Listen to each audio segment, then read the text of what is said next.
Kahops, alam nyo bang kahit panalo ang Hinebra sa Game 1 ng PBA Commissioner's Cup Finals, may tensyon pa ring naganap sa loob ng kanilang kampo. At bukod dyan, may mga bagong issue ring umusbong matapos ang laban. Kaya siguradong hindi nyo gustong makaligtaan ang update na ito.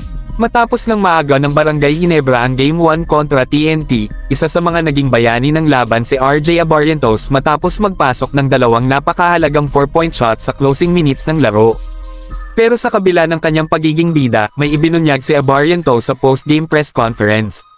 Ayon sa kanya, nagkaroon sila ng kaunting hindi pagkakaintindihan ni head coach Tim Cone habang kasagsagan ng laban. Inamin ni RJ na medyo nainas siya nang pag-alitan siya ni Coach Tim, pero agad din niyang tinanggap na may dahilan ng galit ng veteranong coach.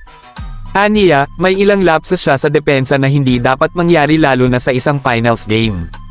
Kaya naman determinado siyang ayusin pa ang aspetong iyon ng kanyang laro sa mga susunod na laban. Sa panig naman ni Coach Tim Cone, nilinaw niyang normal lamang ang mga ganitong eksena sa isang koponang may mataas na hangarin. Ayon sa multi-titled coach, nadadala lamang sila ng emosyon, init, at pressure ng laban. Sa katunayan, para sa kanya, magandang senyales pa nga ito dahil ipinapakita lamang na pareho silang porsigidong manalo. Kahops, sa tingin nyo ba mas nakakatulong sa isang team ang ganitong klaseng prangkahang pag-uusap ng coach at player? Comment nyo ang inyong opinyon sa ibaba. Dagdag pa ni Abarrientos, malaking tulong daw sa kanilang paghahanda para sa finals ang naging serye nila laban sa Rain or Shine sa semifinals.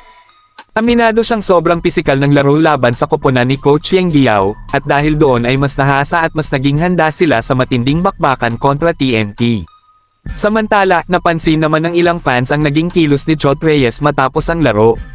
Sa isang video na kuha ng Sports on Air, makikitang nakikipag-usap si Chot kay PBA Commissioner Willie Marshall habang palabas ng venue.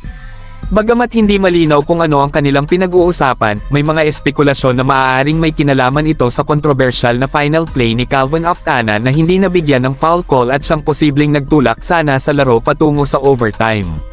Sa ibang balita naman, isang malaking desisyon ang posibleng kaharipin ng Rain or Shine team captain na si Gian Oma. Ayon sa mga ulat, nakatanggap umano siya ng alok mula sa Tokyo Z ng Japan B-League. Kung tatanggapin niya ito, tinatayang aabot sa humigit kumulang 620,000 piso kada buwan ang kanyang magiging sahod, higit doble kumpara sa kanyang kasalukuyang tinatanggap sa PBA.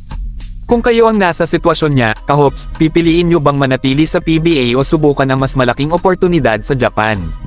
Habang papainit ng papainit ang PBA Commissioner's Cup Finals, tila hindi lang sa loob ng court umiikot ang mga kwento. Mula sa tensyon sa pagitan ni Tim Cone at RJ Abarrientos, hanggang sa mga usapin ng officiating at mga oportunidad sa ibang bansa, siguradong marami pa tayong aabang ang susunod na kabanata. Ako si Ray's Hoops Universe. Kung mahilig kayo sa PBA updates, basketball news, at mga latest na kaganapan sa mundo ng hoops, huwag kalimutang i-like, i-share, at i-subscribe ang ating channel. Maraming salamat sa panonood, kahops, at magkita-kita tayong muli sa susunod na video.